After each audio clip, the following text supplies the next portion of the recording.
মির্চির বিশেষ নিবেদন Times of Purana.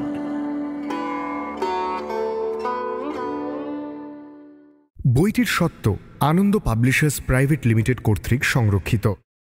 Mirchi Times of পুরাণে আজকের নিবেদন ভারত প্রেম কথার ২০তম কাহিনী, ইন্দ্র ও শ্রুবাবতী।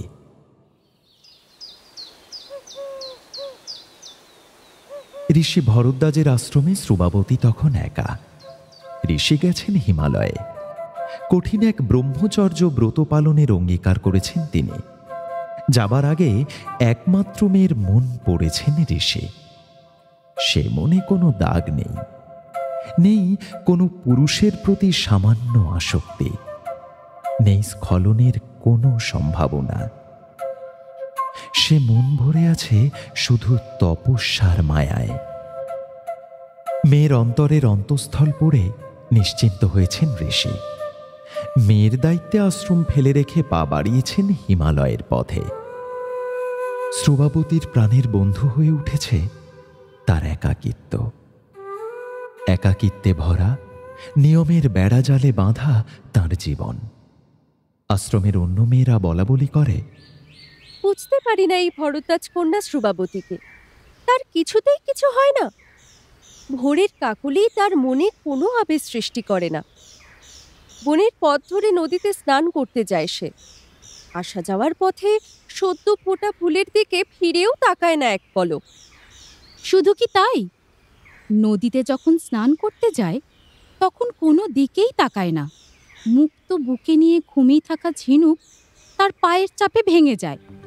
সেসবের দিকে তার ভ্রুক্ষেপই নেই। স্নান সেরে আবার ঝিনুকের ওপরে পা ফেলেই উঠে আসে সিক্ত শরীরে। কোনোদিন একখানি ঝিনুক পুড়িয়ে মুক্ত দেখার স্বাদ জাগে না মনে। কি অদ্ভুত মেয়ে রে বাবা! প্রসাধনের প্রতি কোনো আগ্রহ নেই। ঋষি ভরদ্বাজের আশ্রমের করবী ফুল মাটিতে পড়ে শুকিয়ে যায়। কোনোদিন শ্রুবাবতীর ইচ্ছেও করে না তাদের মালা করে গলায় পরার। আর ওর চুল দেখেছিস? ওটা চুল না জটা?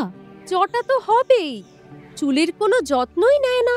কোনো দিকে ওকে খোপা বাঁধতে দেখেছিস? দিন রাত শুধু সাধনা, সাধনা আর সাধনা। কিসের যে এত সাধনা বুঝি না বাবা। ঋতু বদলায়। গ্রীষ্ম পার করে শরতের পরশ লাগে হাওয়ায়। আমলকির বনে পাতা ঝরে। ভোরের বেলায় ঘাসের আগায় শিশির জমে। আশ্রমের অশোক গাছের শীতল ছায়া আরও শীতল হয়। তবু শ্রুবাবতীর মনে কোনো স্পন্দন জাগে না। দুচোখ বন্ধ করে সে ধ্যানের গভীরে হারিয়ে যায় প্রতিদিন। হঠাৎ এক শরতের সকালে তপবনের নিস্তব্ধতা ভেঙে ছুটে আসে একটা রথ। চমকে ওঠে শ্রুবাবতী। সাধনা ভঙ্গ হয়। চোখ মেলে চায় সে। মনে জাগে নানা প্রশ্ন। সন্ধানী চোখে প্রথম চেয়ে দেখে চারিদিক। আশ্রমের অশোক বৃক্ষের ঘন ছায়া থেকে ঠিকরে বেরিয়ে আসা এক তীব্র দ্যুতির দিকে তাকিয়ে স্থির হয় সেই চোখ। বৃত্তাকার ওই দ্যুতি কিসের? ভারী সুন্দর তো ওই দ্যুতি। কি দারুণ মোহনীয়, উজ্জ্বল, তবু দৃষ্টির অস্বস্তি ঘটায় না, বরং স্বস্তি দেয়। এক পরম স্বস্তি। সামান্য এক দ্যুতি। সেই দ্যুতির উৎস জানে না শ্রুবাবতী। কিন্তু শ্রুবাবতীর মনের গোপনে অস্থির তরঙ্গ তুলে হঠাৎ হারিয়ে যায় সেই দ্যুতি। আবার ঘন ছায়ায় ঢাকে অশোকের তলা। ছুটে যায় শ্রুবাবতী অশোকের দিকে। এ কি কোথায় গেল? চলে গেল? দ্যুতির মায়ায় অস্থির হয়ে ওঠে শ্রুবাবতীর মন।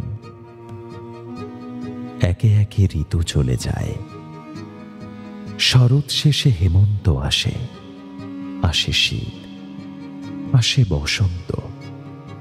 এক সুন্দর দ্যুতির মায়ায় শ্রুবাবতী তপস্যা ভোলে। দিনে দিনে বাড়ে মনের অস্থিরতা। তবু সে দূতি আর ফিরে আসে না তার জীবনে। শ্রুবাবতী চেয়ে থাকে অশোকের ছায়ার দিকে অপলক। বসন্তের এক বিকেলে কোকিল ডেকে ওঠে। সে ডাকে শ্রুবাবতীর আনমনা মনে চমক লাগে। মনে হয় যেন তারই হৃদয়ের ডাক ডেকে চলেছে ওই কোকিল। চঞ্চল হয়ে ওঠে শ্রুবাবতী। কুটির থেকে বেরিয়ে দাঁড়ায় আশ্রম প্রাঙ্গণে। দৃষ্টি চলে যায় অশোকের ছায়ায়। আবার চমকে ওঠে সে। ফিরে এসেছে আবার সেই দূতি। সেই দূতি দুচোখ ভরে দেখতে থাকে শ্রুবাবতীর দুটি নয়ন। ধীরে ধীরে সেই দূতি এগিয়ে আসে তার দিকে। অশোকের ছায়া পিছনে ফেলে এক যুবা পুরুষের অবয়ব ফুটে ওঠে। তার কানের কুণ্ডল থেকে ঠিকরে বেরোচ্ছে সেই দূতি। ধীরে ধীরে সেই যুবা পুরুষ এসে দাঁড়ান শ্রুবাবতীর সামনে। আনমনা শ্রুবাবতী দূতির মায়ায় অতিথিকে আপ্যায়ন করার প্রয়োজনটুকুও ভুলে যায়। অতিথি হেসে প্রশ্ন করেন,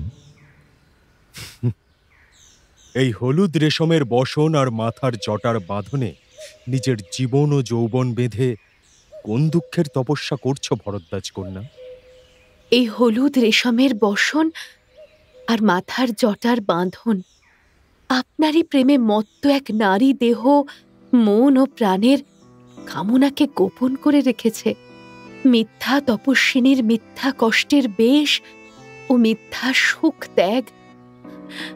ক্ষমা করুন অতিথি। তুমি আমার প্রেমে মত্ত? হ্যাঁ প্রিয় অতিথি। তুমি জানো আমার পরিচয়? জানি না, জানবার সৌভাগ্য হয়নি এখনো, জানতে ইচ্ছাও করে না। শুধু জানি তপস্বিনী শ্রুবাবতীর দু চোখ থেকে সব ধ্যান কেড়ে নিয়েছেন আপনি। এই চোখ জুড়িয়েছে আপনারই স্বপ্নে। আপনার মিথ্যা তপস্যার অন্ধকার আপনার ওই কুণ্ডলের আলোয় হারিয়ে গেছে। এক ভণ্ড তপস্বিনীর মুখোশ খসে পড়েছে। আপনি তাকে করেছেন এক সাত্ত্বিক প্রেমিকা। ভুল বুঝেছ আশ্রমবাসিনী নারী। তোমার সাত্ত্বিক বা ভণ্ড, সত্য অথবা মিথ্যা, কোনো তপস্যাকেই মিথ্যা করে দেবার কোনো ইচ্ছে আমার ছিল না। আমার ভুল বুঝতে পারছি না অতিথি। আপনিই বলুন, আপনার ওই কুণ্ডলের দূতি এতদিন এই তপবনের ছায়ায় ছায়ায় কিসের সন্ধানে ফিরছিল? কিসের তৃষ্ণায় আপনি এসেছেন এই নির্জন তপবনে? এই মর্তের কোনো কিছুর জন্যই আমার কোনো তৃষ্ণা নেই ঋষিকুমারী। আছে শুধু কৌতূহল। শুধুই কৌতূহল? কেমন এ কৌতূহল? খুবই স্বাভাবিক কৌতূহল মাত্র। মর্তের এক আশ্রমবাসিনী নারী কার জন্য অথবা কিসের জন্য তপস্যা করে, শুধু এই একটি কৌতূহলের জন্য ঋষি ভরদ্বাজের আশ্রমের দিকে তাকিয়ে দেখেছে এই দেবরাজ ইন্দ্রের চোখ। আপনি আপনি দেবরাজ ইন্দ্র? হ্যাঁ শ্রুবাবতী, স্বর্গের অধিপতি বাসবের নয়ন শুধু এইটুকু জানতে চায় যে এই মর্তের কোন তপস্বী আর কোন তপস্বিনীর ধ্যানে স্বর্গলাভের ইচ্ছা আছে। তপস্বিনী? সে আজ মিথ্যা হয়ে গিয়েছে দেবরাজ। তপস্বিনী শ্রুবাবতীর চোখে আজ আর ধ্যান নেই। আছে শুধু একটি স্বপ্ন, এবং সে স্বপ্নে স্বর্গলাভের বিন্দু মাত্র ইচ্ছে আমার নেই বাসব। কি কি বললে? স্বর্গ চাও না? আশ্চর্য! তাহলে কি চাও তুমি? স্বর্গের অধীশ্বর বাসবের প্রেম চাই। তাঁর প্রেমের স্বপ্নে ভরে আছে এই আশ্রমবাসিনীর জীবন ও যৌবনের সব কামনা। কি অদ্ভুত তোমার স্বপ্ন শ্রুবাবতী! স্বর্গ নয়, স্বর্গের অধিপতির ওপর প্রেমের অধিকার প্রতিষ্ঠা করতে চাও। আপনি ভুল বুঝেছেন। আপনি স্বর্গের অধিপতি, কিন্তু আপনার স্বর্গকে নয়, স্বর্গের অধিপতিকেও নয়। এই মর্তের বনে বনে ঘুরে বেড়ানো এক পথিকের যৌবনের রূপকে ভালোবেসেছে আশ্রম কন্যা শ্রুবাবতী। প্রেমের অধিকার প্রতিষ্ঠার কোনো বাসনা নেই সেই আশ্রম কন্যার মনে। আছে ভালোবাসার কামনা, আছে আছে যৌবনের তৃষ্ণা মেটানোর স্বাদ। ভুলে যেও না শ্রুবাবতী, মর্তের বনে বনে ঘুরে বেড়ানো সাধারণ পথিক নই আমি। আমি স্বর্গের অধিপতি। অবশ্যই দেবরাজ, কিন্তু স্বর্গবাসীর কাছে আপনার পরিচয় আপনি তাঁদের রাজা। দেবতা, অপ্সরা, কিন্নর কিন্নরীর কাছে আপনি রাজা হতে পারেন, কিন্তু এই বনবাসী ঋষিকন্যা আপনাকে এই বনের পথেই দেখেছে। সে চিনেছে আপনাকে সাধারণ পথিক ভেবেই, আর সেই সাধারণ পথিকের জন্যই অস্থির হয়েছে তার মন। এই বনবাসী ঋষিকন্যার কাছে আপনি এক সাধারণ পথিক মাত্র, যার চরণে নিজের হৃদয় নিবেদন করতে চায় এই কুমারী। তাই বলে মর্তের এক সামান্য ঋষিকন্যা ভাবলেই দেবরাজ পথিক হয়ে যেতে পারে না। পারে না এক সামান্য ঋষিকন্যার প্রেম গ্রহণ করতে। বুঝি তাই হে দেবপতি পুরন্দর? তবে যে দেবরাজ আবার ফিরে আসতেন না এই পথে এক ঋষিকন্যার পথিক হয়ে? আমার দু চোখ যাঁর প্রতীক্ষায় থেকেছে দিনের পর দিন, যাকে দেখেই মনে জেগেছে প্রথম বিস্ময়, যাঁর রূপে প্রথম মুগ্ধ হয়েছি আমি, যাঁর অনুরাগে রাঙিয়েছি আমার মন, সে যে আমার সেই ভালোবাসার পথিক, আমার আমার সাধের সাধারণ পথিক। দেবরাজ ইন্দ্র কি আবার এই রূপে ধরা দেননি আজ? অর্থহীন তোমার চিন্তা, অর্থহীন তোমার প্রতীক্ষা, অর্থহীন তোমার প্রেম। কিন্তু আমার সেই অর্থহীন চিন্তা, আমার অর্থহীন প্রতীক্ষা, আমার অর্থহীন প্রেমকে অর্থ জুগিয়েছে আমার পথিকের ফিরে আসা। কি বলতে চাও ঠিক বুঝতে পারছি না। মর্তের এক সামান্য নারী আমি। আমার প্রতীক্ষার তপস্যায় আপনাকে চেয়েছি আমি, কোনো দেবরাজ ভেবে নয়, এক সাধারণ পথিক ভেবে। সেই প্রতীক্ষা সফল করেছেন আপনি, আমার দৃষ্টিপথের পথিক হয়ে ফিরে এসে।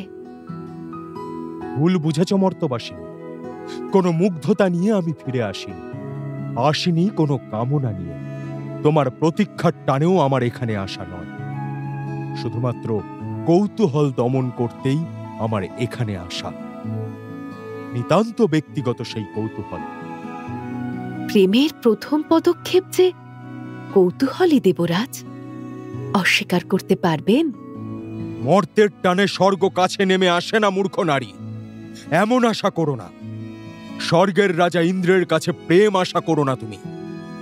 যদি ইচ্ছা হয় তবে আশা করো ইন্দ্রের অনুগ্রহ।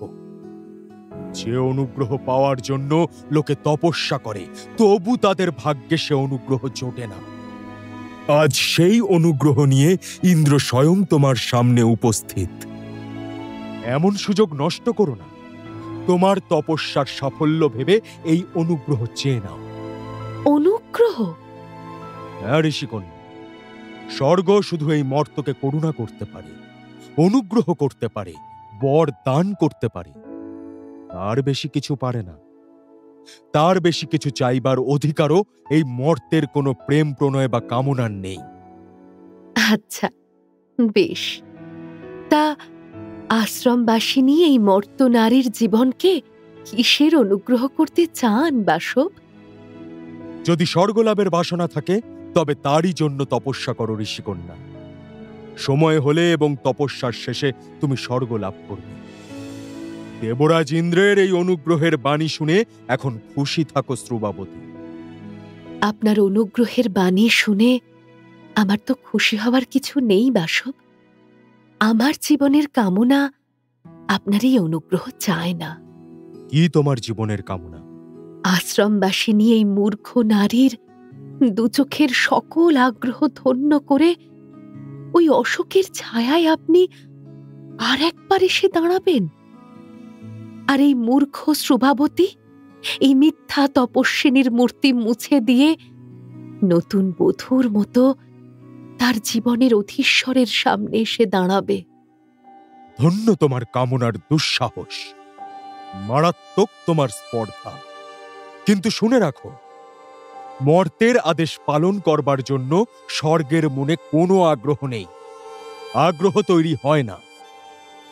আদেশ নয় বাসব, মর্তের প্রেম আশ্রমবাসিনী এই নারীর হৃদয়ে পূজা হয়ে ফুটে উঠেছে।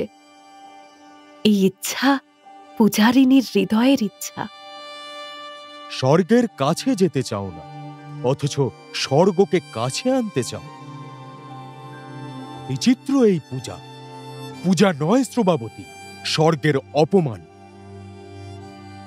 স্বর্গের অপমান নয় বাসব, এই পূজা হলো প্রকৃত পূজা। সে কেমন পূজা? মর্তের এক নারী আমি, স্বর্গের অমৃতের শক্তি আমার নেই হে সুরেশ্বর দেবেন্দ্র। আমি কেবল ক্ষণিকের এক মধুরতাকে অনন্ত করে রাখি। চিরবিরহের দুঃখে চিরমিলনের স্বাদ পাই। ক্ষণিক শুভ দর্শনের জন্য জীবনের শেষ লগ্ন পর্যন্ত প্রতীক্ষা করি। বুকের কাছে পাওয়ার জন্যই মর্তের প্রাণ স্বর্গকে মাটি মাখিয়ে একটু ছোট করে নেয় স্বর্গপতি। শ্রুবাবতীর প্রেমও স্বর্গপতি বাসবকে এই ধূলিময় পৃথিবীর অশোক ছায়ায় প্রিয় অতিথির মতো চোখের সামনে দেখতে চায়। তা হয় না শ্রুবাবতী, না না না, তুমি তোমার এই প্রেম ত্যাগ করো। স্বর্গের অধিপতির কৌতূহল ভুলেও প্রেম হয়ে তোমার আশ্রমের অশোকের ছায়ার কাছে কোনোদিনও ফিরে এসে দাঁড়াবে না। কিন্তু আমি প্রতীক্ষায় থাকবো বাসব। আচ্ছা, কতকাল প্রতীক্ষা করবে মরণশীল নারী? এই জীবনের শেষ মুহূর্ত পর্যন্ত। জীবনের শেষ মুহূর্ত পর্যন্ত? শেষ মুহূর্ত? না, দেখছি তুমি প্রকৃতই মূর্খ। ফিরে যান দেবরাজেন্দ্র। অশোকের ছায়ায় লুটিয়ে পড়ে শ্রুবাবতী। দিন চলে যায় দিনের পরে। একে একে ঋতুচক্র পূর্ণ হয়। পূর্ণ হয় না শ্রুবাবতীর প্রতীক্ষা। দেবরাজেন্দ্র ভুলেছেন তাঁকে। ব্যস্ত হয়েছেন তিনি আরও বহু গুরুত্বপূর্ণ চিন্তায়। মর্তের এক নারীর অশিষ্ট ইচ্ছা পূরণের কথা মনেই থাকে না তাঁর। কিন্তু সত্যিই কি সম্পূর্ণ ভুলতে পারেন দেবরাজ? কি করে ভুলি সেই নারীর স্পর্ধা? সামান্য এক নারী চায় স্বর্গের অধীশ্বর দেবরাজের প্রেম। কি মারাত্মক স্পর্ধা! এমন স্পর্ধা ক্ষমার অযোগ্য। তবুও সেই মূর্খ নারীর প্রতি যথেষ্ট করুণা দেখিয়েছে স্বর্গ। কোনো শাস্তি দেয়নি তাকে। এর চেয়ে আর বেশি কি আশা করতে পারে সেই নারী? পরক্ষণেই দেবতার বিবেক যেন এক ব্যঙ্গ ছুঁড়ে দেয় দেবরাজ বাসবকে। সত্যিই কি শ্রুবাবতীকে যথেষ্ট করুণা করেছিলেন দেবরাজেন্দ্র? এক সরল বিশ্বস্ত ঋষিকন্যার ইচ্ছা অপূর্ণ রাখা কি আসলে এক প্রচ্ছন্ন শাস্তি নয়? শাস্তি? কিসের শাস্তি? যে ঋষিকন্যা শুধু কুণ্ডলের দ্যুতি দেখেই প্রেমে পড়েছিল, সে তো যে কারোর প্রেমে পড়তে পারে যখন তখন। হয়তো সে এখন তার প্রেমিকের বুকে মাথা রেখে ঘুমিয়ে আছে নিশ্চিন্তে। আর যদি তা না হয়? কৌতূহলে অস্থির হয়ে ওঠে দেবরাজের মন। ভোলার চেষ্টা করেন তিনি, কিন্তু ভুলতে পারেন না। শেষে কৌতূহল দমনের জন্য ছুটে আসেন তিনি তপবনের অশোকের ছায়ায়। চমকে ওঠেন দেবরাজ। অশোকের ছায়ায় তখনও লুটিয়ে পড়ে রয়েছে শ্রুবাবতী। অশোকের লাল ফুল জড়িয়ে আছে তার জটায়। ভরদ্বাজ কন্যার প্রেম ও প্রতীক্ষার নিষ্ঠাকে একটি সুন্দর ছলনা দিয়ে পরীক্ষা করার জন্য প্রস্তুত হন ইন্দ্র। লুকিয়ে ফেলেন দ্যুতিময় কুণ্ডলের মনে। জাদুকর তিনি, ঐন্দ্রজালিক তাঁর আর এক নাম। ফলে ছদ্মবেশে সিদ্ধহস্ত তিনি। বনবাসী ঋষি যুবকের ছদ্মবেশী বেছে নেন চতুরিন্দ্রদেব। তাতে সন্দেহের অবকাশ নেই। ধীরে ধীরে ছায়ায় ঢাকা বনের স্নিগ্ধতার ভেতর দিয়ে এগিয়ে যেতে থাকেন ইন্দ্রজালে আচ্ছন্ন ইন্দ্র। সুদর্শন এক যুবক ঋষি, তার কণ্ঠে যজ্ঞোপবীত, কপালে ভস্যের তিলক, মাথায় জটা, গলায় স্ফটিক মালা, হাতে দণ্ড, আর কাঁধে কৃষ্ণসার হরিণের চামড়া। শ্রুবাবতীর লুটিয়ে পড়া মাথার কাছে এসে দাঁড়ান ঋষি। স্নিগ্ধ স্বরে ডাকেন, ওঠো কন্যা, আমি অতিথি। মুখ তুলে চায় শ্রুবাবতী। ইন্দ্র নিরীক্ষণ করেন ঋষিকন্যার দুটি চোখ, কিন্তু সে চোখে কোনো বিস্ময়ের শিহরণ খুঁজে পান না। শান্ত শ্রুবাবতী যুবক ঋষিকে স্বাগত জানায়, কিন্তু তার মধ্যে মানির মান থাকলেও প্রেমের লেশমাত্র নেই। প্রণাম ঋষিকুমার। সুখী হও, আমি তপস্বী বশিষ্ঠ। আমি ঋষি ভরদ্বাজ কন্যা শ্রুবাবতী। আমি তোমার আশ্রমের অতিথি শ্রুবাবতী।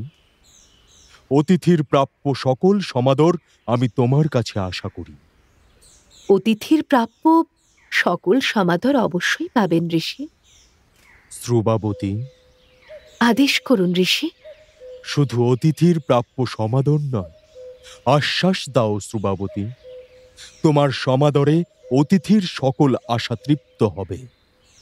ক্ষমা করুন ঋষি, ভরদ্বাজ কন্যার কাছে এমন আশ্বাস আশা করবেন না। আমার সকল পুণ্য তুমি গ্রহণ করো শ্রুবাবতী। বিনিময়ে শুধু আশ্বাস দাও, তুমি আমার জীবনের সকল আনন্দের সঙ্গী হবে। ক্ষমা করুন ঋষি, বৃথা এমন ভয়ঙ্কর অনুরোধ করে আশ্রমবাসিনী নারীর হৃদয়ের শান্তি নষ্ট করবেন না। অকারণে ভয় পেও না শ্রুবাবতী। বশিষ্ঠের প্রিয়া হয়ে, বশিষ্ঠের পুণ্যে পুণ্যবতী হয়ে স্বর্গলোকে গিয়ে চিরসুখে থাকো। আমার তৃপ্তি তোমারই মুক্তি হয়ে উঠবে শ্রুবাবতী। আমার মনে স্বর্গের জন্য কোনো লোভ, উল্লাস বা দুঃখ নেই। স্বর্গের জন্য লোভ না হোক, সত্যি বলো তো ঋষিকন্যা, তোমার হৃদয়ে কোনো পুরুষের প্রেমের লোভ নেই? আছে ঋষি। তপস্বিনী শ্রুবাবতীর দুচোখ হতে সব ধ্যান কেড়ে নিয়ে সে চোখ প্রেমের স্বপ্নে ভরে দিয়েছে যে পুরুষ, শুধু তারই প্রেমের জন্য পথ চেয়ে বসে আছে। এসে বাসব। কি? দেবরাজ বাসবকে ভালোবেসেছ তুমি? মর্তের এক নারী? হ্যাঁ ঋষি। কিসের আশায়? ভালোবাসার আশায়। তুমি কি সত্যি বিশ্বাস করো শ্রুবাবতী যে স্বর্গের অধিপতি বাসব কখনো এই ধূলিময় কুটিরে এসে এক ঋষিকন্যার প্রেমের প্রতিদানে প্রেম নিবেদন করবেন? এত বড় বিশ্বাসের প্রয়োজন কি ঋষি? মর্তের প্রাণ শুধু ভালোবাসার জন্যই ভালোবাসতে জানে। জানি না স্বর্গের প্রাণ কেন আর কেমন করে ভালোবাসে। স্বর্গের প্রাণ ভালোবেসে শুধু সুখী হয়, আর সুখের জন্য ভালোবাসে। মর্তের প্রাণ ভালোবেসে দুঃখ পায়, তবু ভালোবাসে।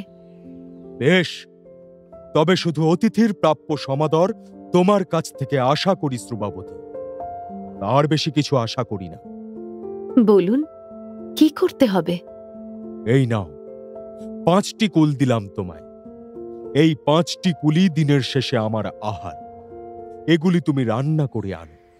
মনে রেখো, আমি দিনে একবারই শুধু আহার করি, এবং তাও সূর্যাস্তের পূর্বে। সুতরাং সূর্য অস্ত যাওয়ার আগে তোমাকে এগুলি রান্না করে এনে দিতে হবে, নয়তো আমি অভুক্ত থেকে যাব। যথা আজ্ঞা ঋষি। আপনি অপেক্ষা করুন, আমি আপনার আহার প্রস্তুত করি। যাও, তবে একটা কথা শুনে যাও। বলুন। যদি অতিথিকে এই সামান্য সমাদরেও তৃপ্ত করতে না পারো, তবে অপমানিত অতিথির অভিশাপও তোমাকে গ্রহণ করতে হবে। অভিশাপ? হ্যাঁ, কল্পনা করতে পারো যে কি অভিশাপ দেব আমি? না, আপনিই বলুন। তোমার প্রেমের আস্পদ সেই বাসবকে তুমি চিরকালের মতো ভুলে যাবে। এ কি বলছেন ঋষি? প্রেমহীন জীবন যে মরণের থেকেও কষ্টের। সেটাই তো আমার অভিশাপ ঋষিকন্যা। আমি আশীর্বাদ দান করব তো বলিনি? আপনি অতিথি, আপনার যদি তাই ইচ্ছা হয় তবে অপেক্ষা করুন। সূর্য অস্ত যাবার আগেই আপনার আহারের ব্যবস্থা করে দেব আমি। 5টি মায়াকুল নিয়ে কুটিরে প্রবেশ করে শ্রুবাবতী। হেসে ওঠেন ঋষি বশিষ্ঠের রূপধারী দেবরাজেন্দ্র। তিনি জানেন কোনোভাবেই এই মায়াকুল সিদ্ধ হবে না। সুতরাং শ্রুবাবতী সূর্যাস্তের আগে কেন, কোনোদিনই শত চেষ্টা করেও ঋষির আহার প্রস্তুত করতে পারবেন না। আকাশের দিকে চেয়ে দেখেন ইন্দ্র। দুপুরের সূর্য মাঝ গগনে জ্বলজ্বল করছে। ওই সূর্য আর কিছুক্ষণের মধ্যেই অস্ত যাবে। তখনই মূর্খ শ্রুবাবতীর প্রেমের সব মোহ ভঙ্গ করে তাঁর আত্মবিশ্বাস চূর্ণ করে স্বর্গে ফিরে যাবেন ইন্দ্র। শেষ হবে এক উপাখ্যান, মিটবে তার এক কৌতূহল। ধীরে ধীরে সূর্য ঢলে পড়ে পশ্চিমে। বশিষ্ঠের রূপধারী ইন্দ্র প্রস্তুত হন। সময় উপস্থিত হয়েছে। এবার শেষবারের মতো একটি ছোট্ট অভিনয় করে শেষ করতে হবে এই নাটক। কিন্তু এখনো সে বেরিয়ে আসছে না কুটির থেকে। আর কতক্ষণ এই অপেক্ষা করতে হবে আমায়?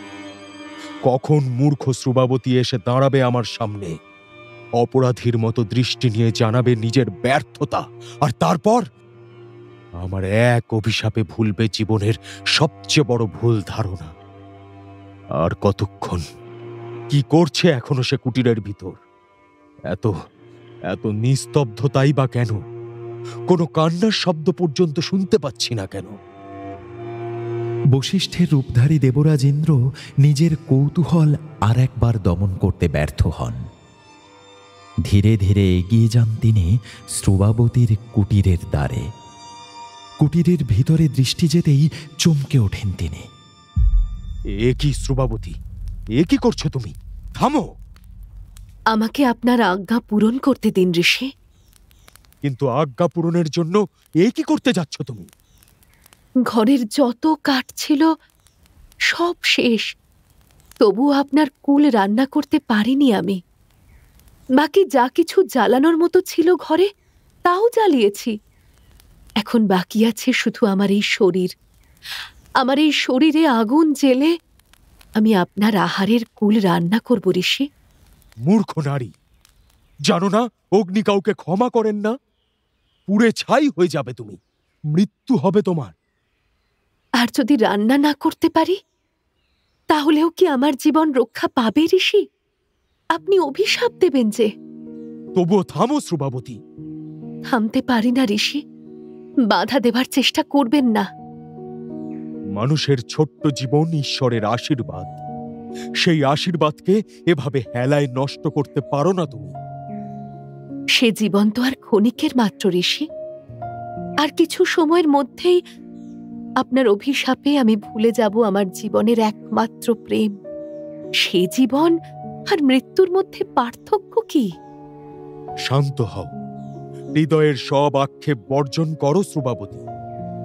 স্বর্গের অধিপতি বাসব আজ বিশ্বাস করে মর্তের আশ্রমবাসিনী এক ঋষিকুমারী তার জীবনের প্রতিক্ষণের কামনার সেই পথিক বাসবকে ভালোবেসেছে। প্রতিদান চায় না, উপকার উপহার কিচ্ছু আশা করে না। মর্ত নারীর এই বেদনা ভরা প্রেমের মূল্য বেদনাহীন স্বর্গের মনও তুচ্ছ করতে পারে না। কিন্তু স্বর্গের মনের কথা আর বাসবের বিশ্বাসের কথা আপনি কেন ঘোষণা করছেন ঋষি? আমি ঋষি নই, বশিষ্ঠও নই, আমি স্বর্গপতি বাসব। প্রিয় বাসব! শ্রুবাবতী, আশ্বস্ত হও। স্বর্গপতি বাসবের কাছ থেকে একটি বর শুনে খুশি হও। বর? হ্যাঁ শ্রুবাবতী, আমি বিশ্বাস করি তুমি আমাকে ভালোবাসো। তাই এই বর দান করি, তুমি তোমার মৃত্যুর পর স্বর্গলোকে গিয়ে আমার পরিণীতা পত্নী হবে। এ কেমন বর? মৃত্যুর পর?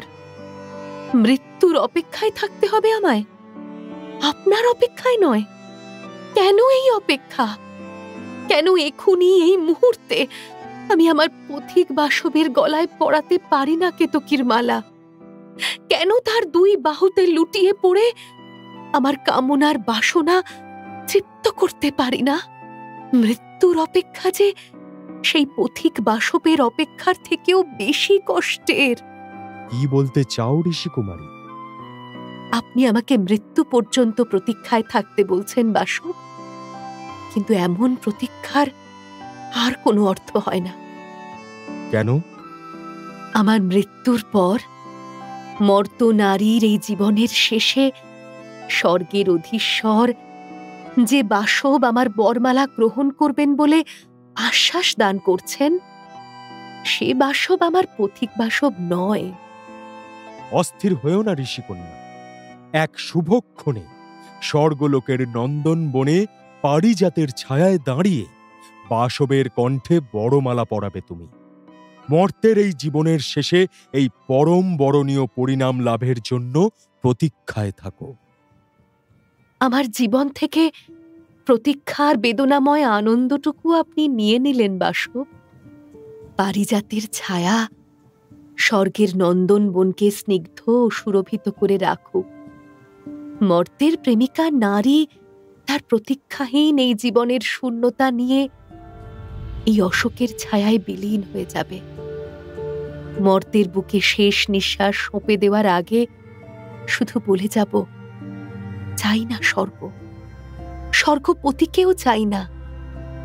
আমি আমার মর্তের বনের পথিক বাসবকে ভালোবাসি। উফ, বড় উদ্ধত তোমার প্রেমের অহংকার। তার চেয়ে বেশি উদ্ধত তোমার প্রেমহীন জীবনের অহংকার। স্বর্গের প্রতিশ্রুতিকে তুচ্ছ করে মৃত্যুকেই ভালো মনে করেছ তুমি। স্বর্গের অধীশ্বরের কাছে আর কোনো করুণা আশা করো না। বিদায় দাও শ্রুবাবতী। দেবরাজ ফিরে যান। একা শ্রুবাবতী থেকে যায় ঋষি ভরদ্বাজের কুটিরে। দিন যায়। শ্রুবাবতীর অতৃপ্ত দুটি চোখ চেয়ে থাকে পথের দিকে। পথ চাওয়াতেই প্রেমের আনন্দ খুঁজে পায় সে। মৃত্যু সে চায় না, চায় অপেক্ষার আনন্দ। তবু মৃত্যুর দিকে দ্রুত এগিয়ে চলে শ্রুবাবতীর জীবন। স্বর্গপুরীতে দেবরাজও শান্তি পান না মনে। বড় উদ্ধত এক নারীর আরো উদ্ধত এক প্রেম তিনি অস্বীকার করে এসেছেন। কিন্তু তাতে কি শেষ হয়েছে উপাখ্যান? না, বরং এমন এক মোড় নিয়েছে যাতে দেবরাজের কৌতূহলের পরিবর্তন ঘটেছে। সাধারণ আর 5টা কৌতূহল নয়, সেই কৌতূহলে জ্বালা ধরেছে। মন অস্থির করে তুলেছে সেই কৌতূহল। বহু চেষ্টা করেও দমন করা যায় না তার প্রভাব।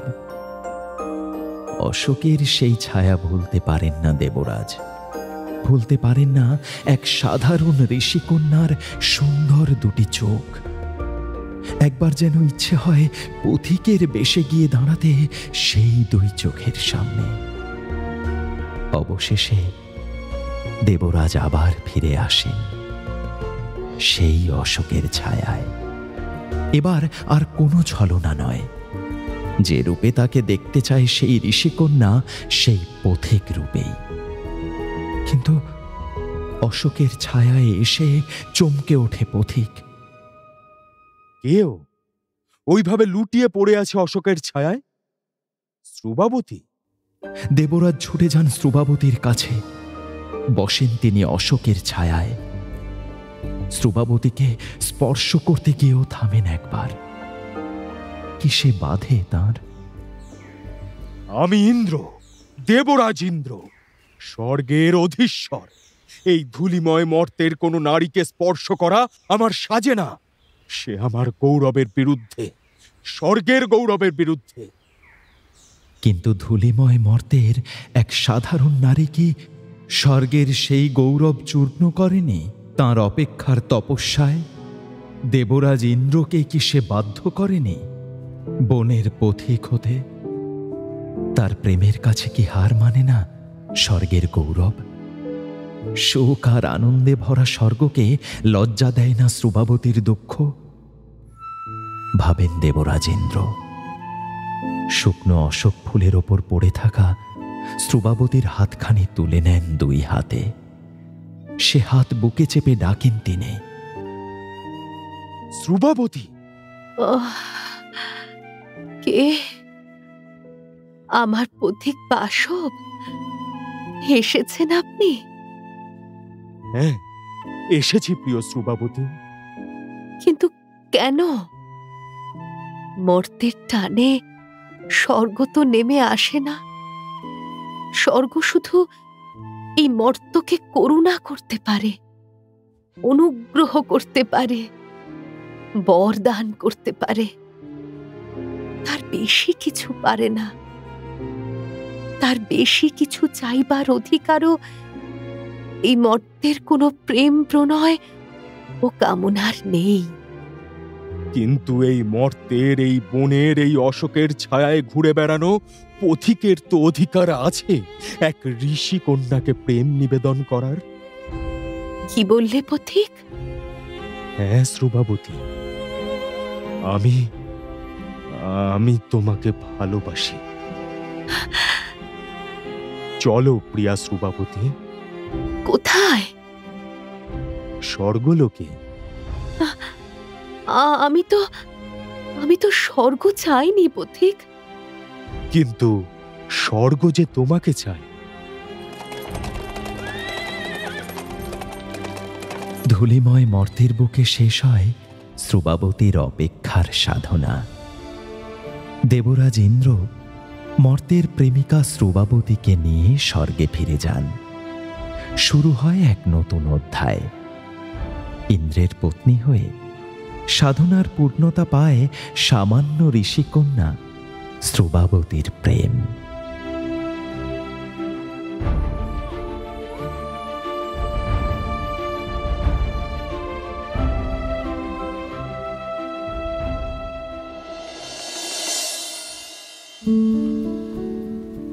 মির্চি টাইমস অফ পুরাণে আজকের নিবেদন ভারত প্রেম কথার ২০তম কাহিনী ইন্দ্র ও শ্রুবাবতী। উপস্থাপনায় শিবাশিস বন্দ্যোপাধ্যায়, নাট্যরূপ শুদ্ধ সত্য দাশগুপ্ত, পর্ব পরিচালনায় দেবলীনা আচার্য, সৃজনশীল পরিচালনা ইন্দ্রাণী চক্রবর্তী, আবহ সঙ্গীত কৌশিক দাস, প্রযোজনায় ভিজুয়াল অডিও, গল্প পাঠে স্পন্দন দাস, ইন্দ্র শুভায়ন রায়, শ্রুবাবতী দেবশ্রী মুখার্জি ও অন্যান্য শিল্পীরা।